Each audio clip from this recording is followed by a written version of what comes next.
What is up, guys? Randomonium here. We're going to be watching H2K versus EDG. This is from day 6 of the 2016 World Championship. We're going to be watching it at 1.5 times speed. Hopefully the game will go relatively quickly. So H2K was able to beat AHQ, which allowed them to go 1-1 with them. So H2K is still in this group. So basically what it comes down to is if H2K loses both of their next two games, which are to EDG and to INTZ, then they're going to probably get third place. If they lose to EDG but they beat INTZ, they will most likely tie for second place with AHQ and have to play a tiebreaker. If they win both of their games against EDG and INTZ, then they could actually tie for first place with EDG and have a tiebreaker with EDG and be guaranteed a spot. So if H2K wins this match, they're pretty much guaranteed to make it out of group stages now. So they went from having their back against the wall, where if they lost against AHQ, they were out of the tournament, and now they're in a position where if they actually win this game, then they're guaranteed a spot. So huge game for H2K. They just played the AHQ game as well, so they literally finished the AHQ game, went off the stage for like 10 to 15 minutes, and then now they're back on the stage again against EDG, which is the number one team from China. So this is a very hard transition for H2K to make. Going up against AHQ, which beat them, and then going up against EDG, who beat them in week 1. It's going to be very challenging for H2K. So bans for H2K were Tom Kench, Jin, and Alistar. That makes a lot of sense, except for the Jin. I actually would have assumed they would go for Ezreal instead, since Deft is so good on Ezreal. But the Tom Kench and the Alistar make sense to try and target ban out Mako. Over on the EDG side, they're banning out the Syndra, Nidalee, Olaf. Interesting that both teams have banned out the Nidalee and the Olaf against H2K. That's actually kind of surprising. So H2K goes for the first pick, Karma. God, I don't feel like Karma you really get as much bang for your buck. Like everybody's picking her up first pick, but I don't think she's that good personally. We'll see. We'll see if I'm proven wrong. EDG picks up the Poppy for Mouse, and Clearlove gets his Elise. So yeah, that's fine. I'm sure that they like both of those picks. The first pick, Poppy, is kind of weird though. I've never seen any team put that much priority onto the Poppy. HK responds with Rek'Sai and Caitlyn. Makes perfect sense. Forgiven's fantastic on Caitlyn. Yankos is great on Rek'Sai. I think they definitely got the advantage there over the Poppy Elise. EDG responds with Ezreal, like I said, the freaking Ezreal coming out, Ezreal, Nami. So they're trying to counter the Karma. They're assuming the Karma is going support. So the Nami is usually the pick that most teams will use into the Karma. And it's going to be interesting to see if Ryu goes back to the Rise again. Yeah. Okay. So this is actually a very similar situation that we had with AHQ versus H2K. If you look at H2K's comp, they're very magic oriented. You've got the Karma, you've got the Kennen, you've got the Rise. So it's going to be essential that Forgiven gets ahead. So I would expect them to put all of their eggs into the Forgiven basket, and they put everything in bot lane. Teleports, roams, ganks, everything is going to bot lane. This is going to be a bot lane party. Last pick for EDG was the Malzahar, so Malzahar into Ryu. That makes sense, right? Because the Malzahar can actually lock down the Ryu. I'm pretty sure you can't cleanse the Malzahar ultimate. You can only QSS it. So that's actually a very smart pick, I feel like, from EDG. But I do think that H2K got everything they wanted in this pick ban phase. It's really all Unforgiven though. Which, I mean, if you're gonna put your faith in somebody, you might as well put it into Forgiven if you're H2K. But he's got to get ahead. He has to get ahead in this matchup.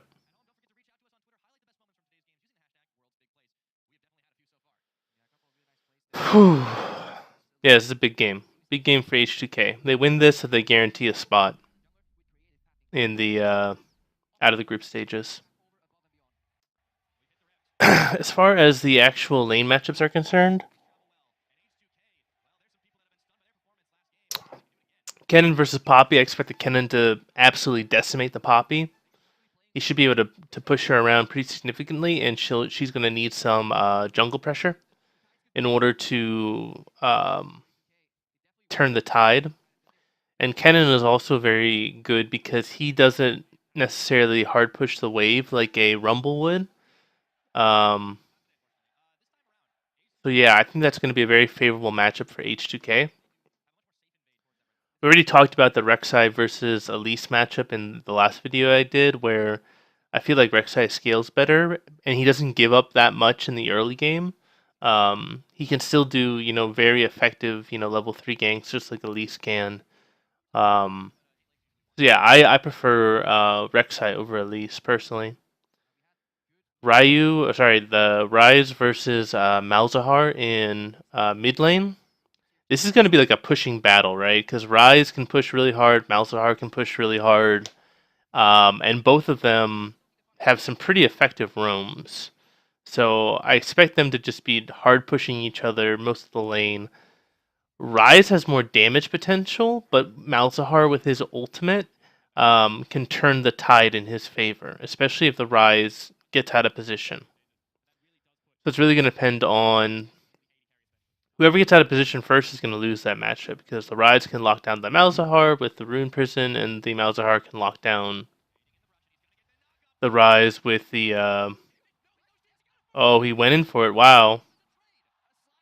He traded it 1-for-1. That's favorable for H2K though, because first of all they got the first blood, and second of all they got an assist. There we go. Like I said, huge advantage for H2K in the top lane between the Kennen and the Poppy. That's why you don't first pick the Poppy that early. So this is actually a huge advantage for H2K. So like I was saying, they got the first blood, they got the assist gold, so that's 600 gold total for that first blood kill in mid lane. They gave back 300 gold to Scout, and then they got another 300 gold for the top lane kill. So net they're up 600 gold just from those two plays. And you can see, yeah, gold differential 600. Okay.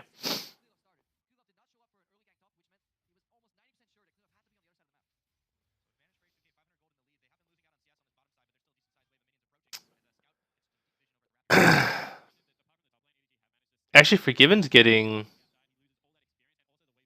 Wow. Deft has got a pretty sizable CS advantage over Forgiven. That's actually really impressive. Since Forgiven's known for being just amazing at CSing.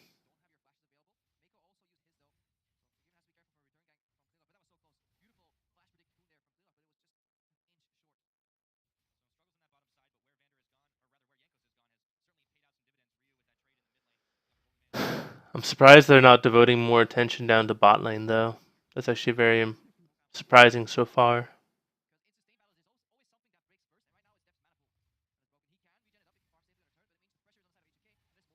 Good trade. Really good trade.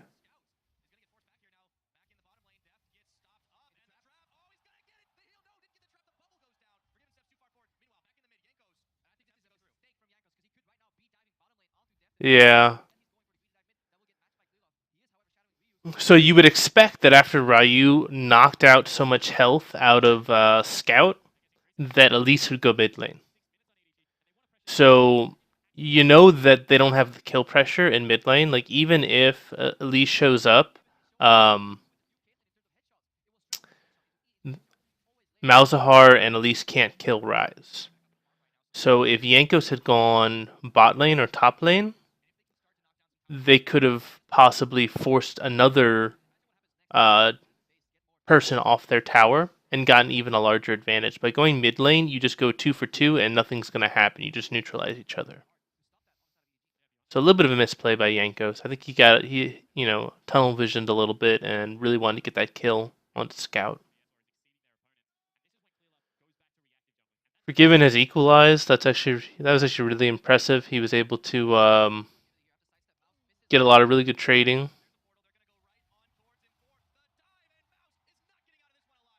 Wow, Ryu is a fucking god on Rise. That's unbelievable. That was so well played.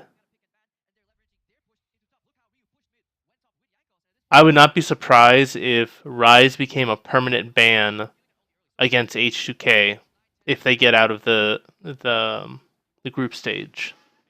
You cannot let Ryu get this Rise. He is just too good on it right now.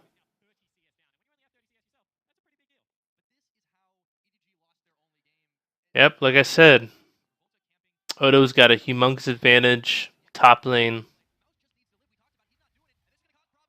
Though I'm surprising that neither jungler has gone bot lane yet.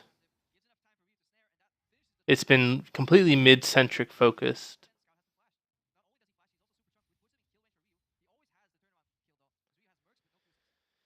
And Clear Love, because of his pathing, he's just falling further and further behind.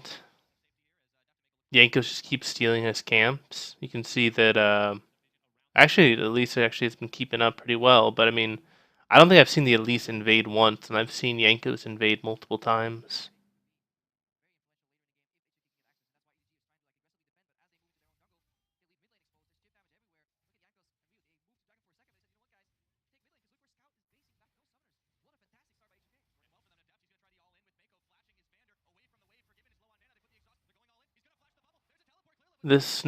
Yeah, that's good. Good cancel.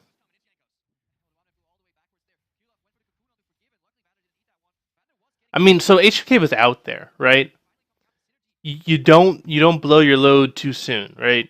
So H2K was able to escape. They had to use their flash, but they got the exhaust out. So then you wait. You wait until EDG tries to push, and if they overextend, yes, very smart. So you wait for EDG to overextend, then you punish them with Rise Ultimate. You punish them with the teleport from the Kennen. You've got the Rek'Sai rotating down. That's what you do. The Odo kind of used his TP a little bit too soon, and he kind of showed his hand too much. They needed to bait in EDG a little bit more onto that.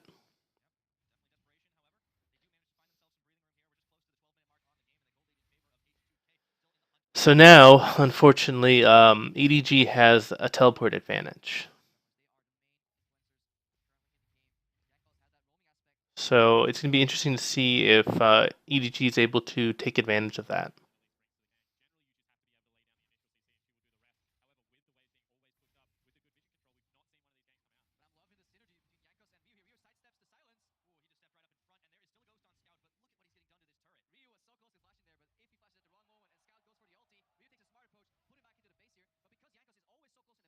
Yeah, Ryu just keeps forcing out this mid lane. They're going to probably get this mid lane turret, which like never happens. The mid tower never goes down first. That just shows you like how far in the lead Ryu is in this mid lane.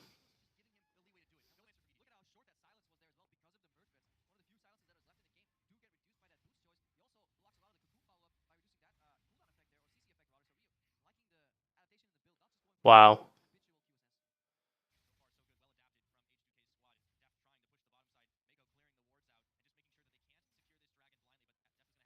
Forgiven still down to CS. That's very impressive. I don't think I've ever seen like in EU LCS. Forgiven is usually highest CS.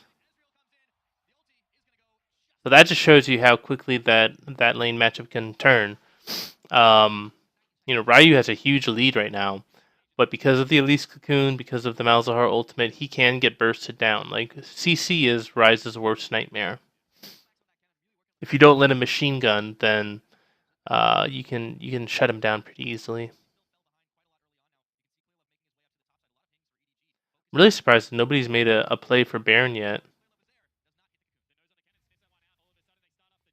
So because Clear Love showed on top side, the correct play is to go for Dragon.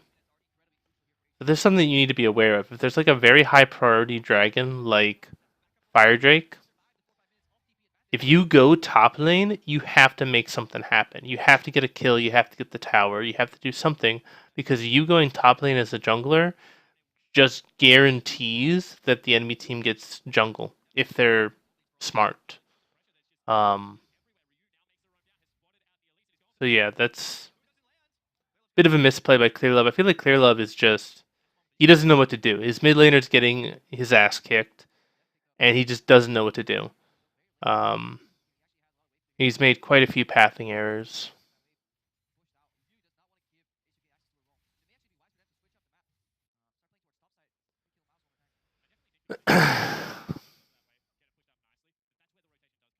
So EDG is in a very precarious position where if you fall behind like 2 towers to 0, it's very hard to come back from that. Actually, very good job by them to actually chunk out Forgiven.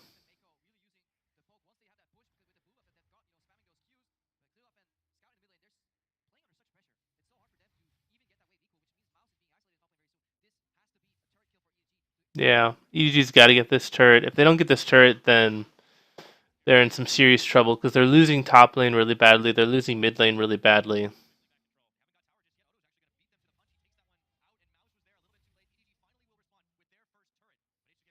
Even that Ezreal ult was a little bit off. Like you should have been firing it towards the minion wave.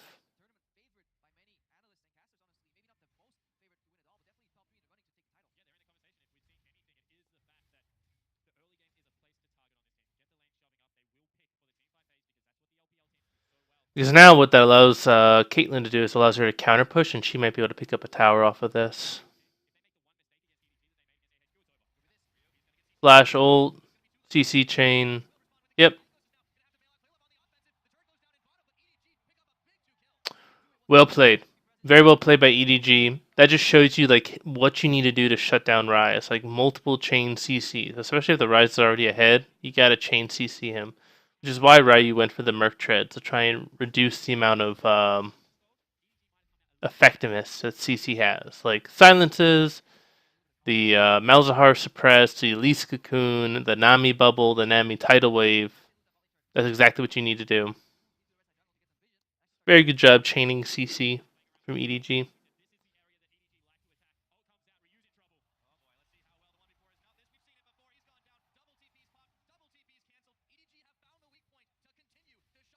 This is really smart. EDG is taking control of this game again.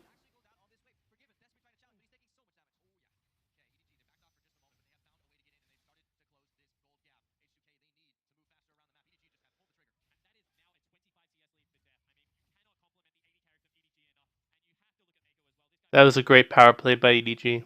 That's exactly what you want to do. If you're behind, you gotta find a pick. You gotta attack somewhere. You just gotta make a decision. It doesn't matter where you're going. It doesn't matter if you want to target top lane or mid lane or bot lane. You just make a decisive call. You just don't let the enemy team just stranglehold you, right? You don't just let them slowly choke the life out of you. You go for something big. You hope that it works, and that's the only shot you got.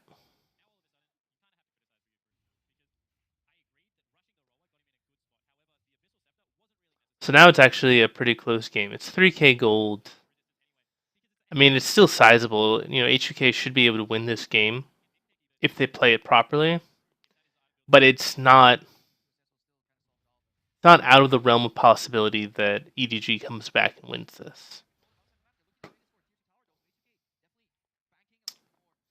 So H2K is trading Dragon for a top tower. This is actually a really good trade because Ocean Drake isn't going to be as effective as the game goes on, but that top tower is going to be very useful. However, they might have actually overcommitted for that top lane tower, and it might allow EDG to get a tower in return. So now EDG got the advantage because they were able to get both an outer tower and the dragon. So that's actually a common mistake that I know that I make all the time, and a lot of other people I see make all the time, is that if you only need 2 people to take an objective, only send 2 people to take that objective. If you only need, 3 people to take the objective, only send 3 people. Don't send more people than you need to secure the objective, because if you do, that allows the enemy team to trade objectives. If the team is smart, they see 4 people top lane, they're going to say, oh, 4 people top lane, that means there's only 1 person mid, we can take mid tower. So if you only need like 2 people to take an objective, only commit 2 people and save those other 3 people to defend the counterplay from the enemy team.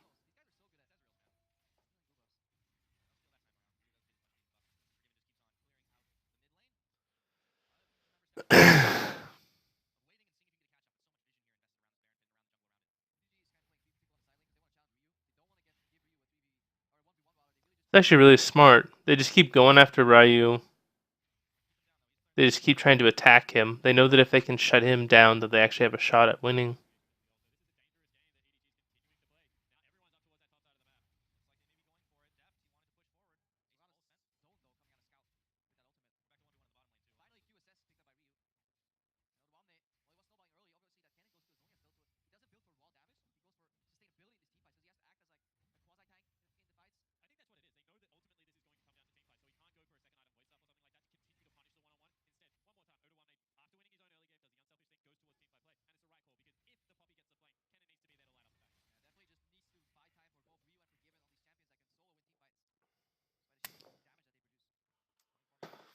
I just think that EDG is making a good decision to actually put the Ezreal in the lane with the Ryze, because the Ezreal should be able to outrange the Ryze and just not fight him. Just wave clear, arcane shift out if he needs to.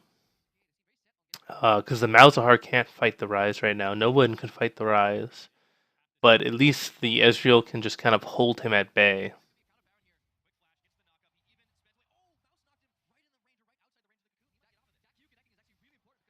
So that actually is a huge deal. Yep, Clear Love yet again makes another mistake, and H2K does a fantastic job punishing it. So this is very similar to what we saw a little bit earlier, where Clear Love showed topside, didn't get anything, and H2K got the Fire Drake because of it. Now, Clear Love shows bot lane, doesn't get anything for it, so they go Baron and they're able to get Baron, because you don't have the smite to contest. So multiple mistakes from Clear Love, which is allowing H2K to really kind of accelerate this game.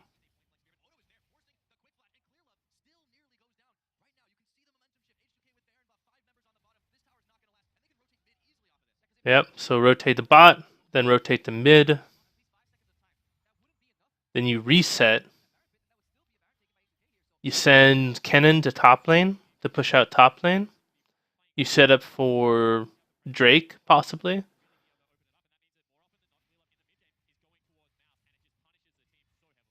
I'm actually surprised that they didn't push a little bit harder for that. So instead, they're just going to go straight for Drake, and then they're going to reset.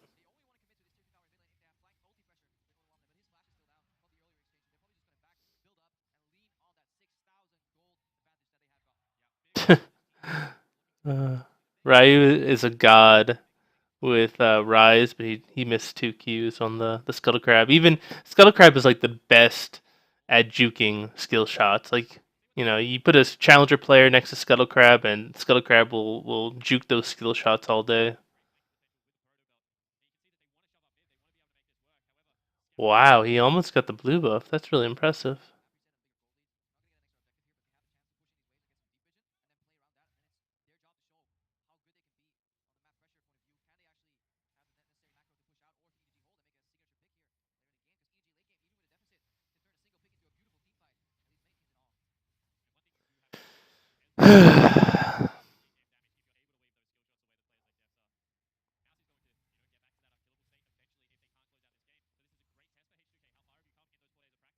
Problem is right now is that Forgiven is 0-0-0. Hasn't really been able to do much of anything. He's just been farming most of the game.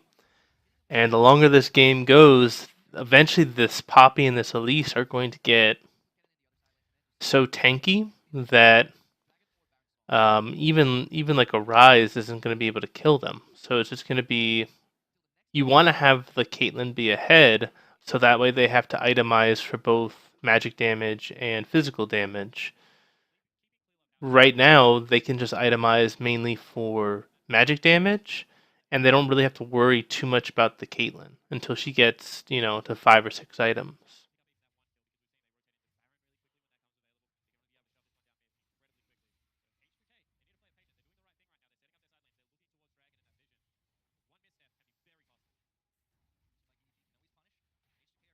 This is smart.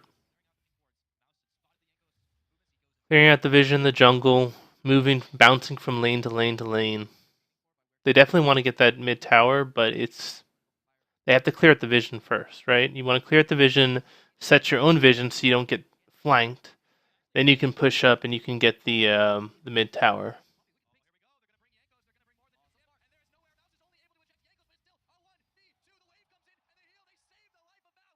Wow, that was actually really well played by Mouse.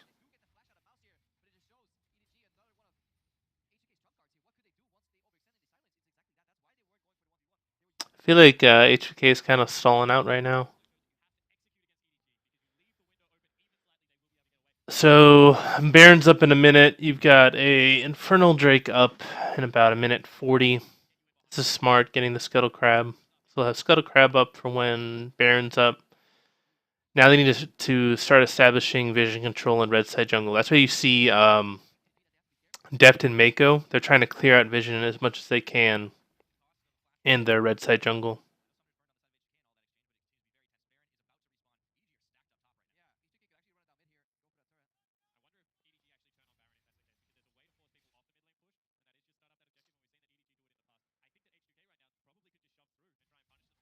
I don't think that EDG can go for Baron.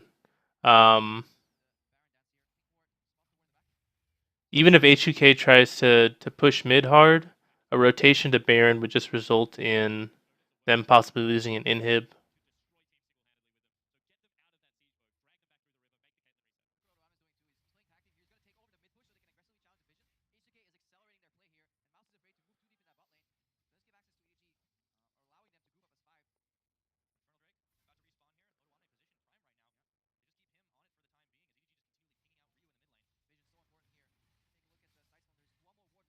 They're two manning the Baron, or sorry, Dragon right now.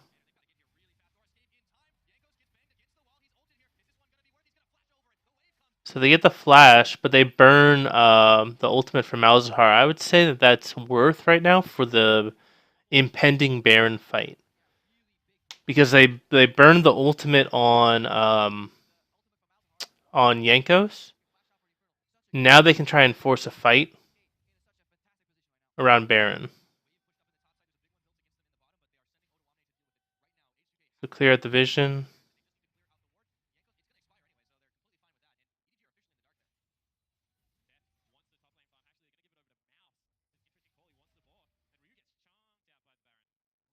Hmm. This is actually a very cheeky play that you can do, is that you can be firing skill shots over the wall, and if the enemy team is trying to clear out your vision in Baron Pit, Baron will aggro onto them, and you can wind up dealing a lot of damage to the enemy team as they try to clear out your vision over and over and over again.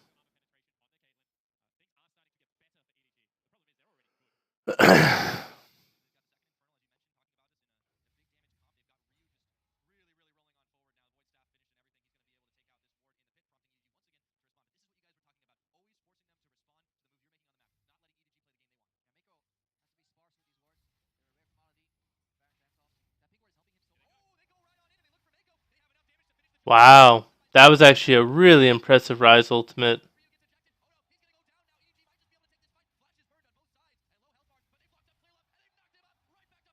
That's 2 for 1. Baron is kind of risky. They can push out mid lane. Yankos can recall. He can ult back into Baron Pit, and they might be able to go for it. Have Yankos tank it.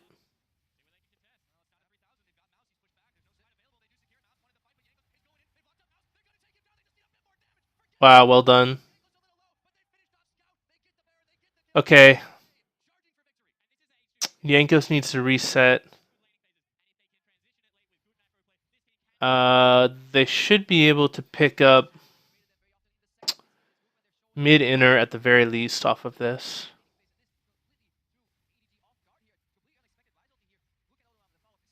Yeah, Ryu is just so good. And that fight actually would have been a lot worse. Poppy actually landed a very clutch ultimate onto Rise and he ejected Rise out of the fight.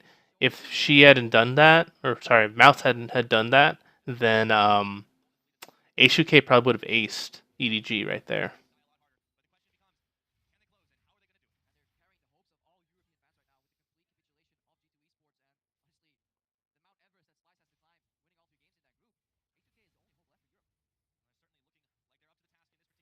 They should be able to get this tower.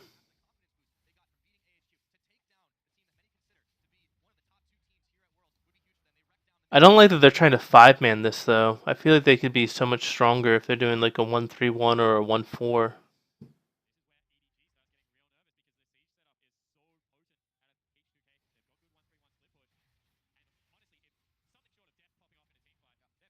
It looks like they really want to go for Elder Drake. And that's going to be their win condition.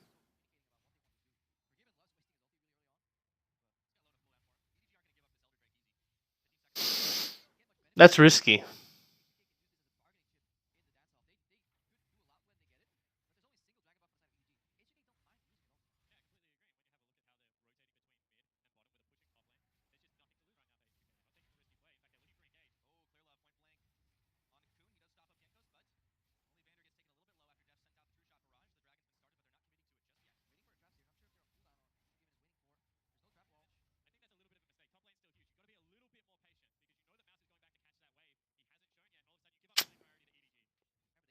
Yeah, I feel like H2K is yet again rushing these plays, right? You know the top lane's pushing, you push out bot lane a little bit, then you go for the dragon.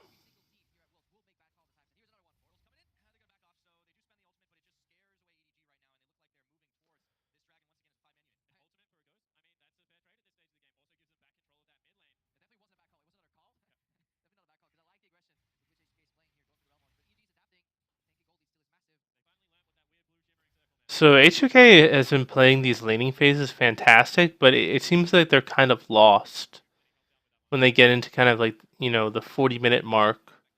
They're not very effective at closing out games. Like their first 20 minutes are fantastic, but then it seems like they kind of just, they kind of flop and twitch and they're not really sure what to do. And that might actually wind up biting them in the ass later on.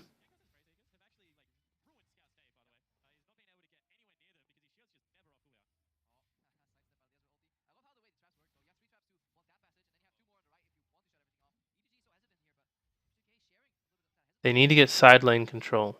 You get side lane control, you force somebody to clear a side lane, then you force the objective.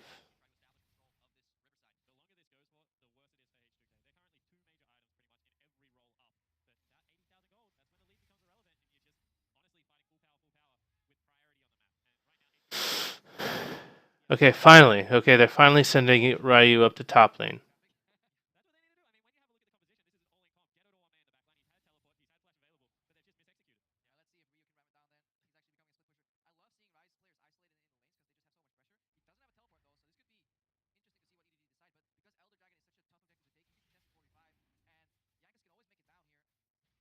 Oh, okay, so they started that up because they spotted Yankos on the top side of the map. So this is exactly the same thing we talked about earlier with Clear Love.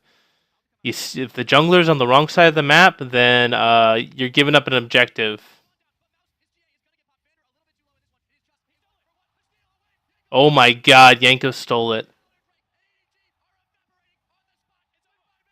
That's the game. That's the game right there.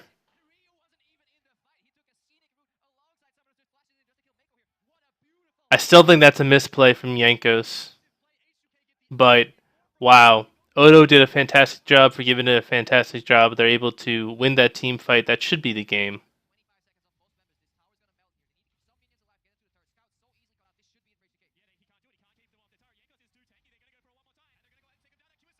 There's the ace.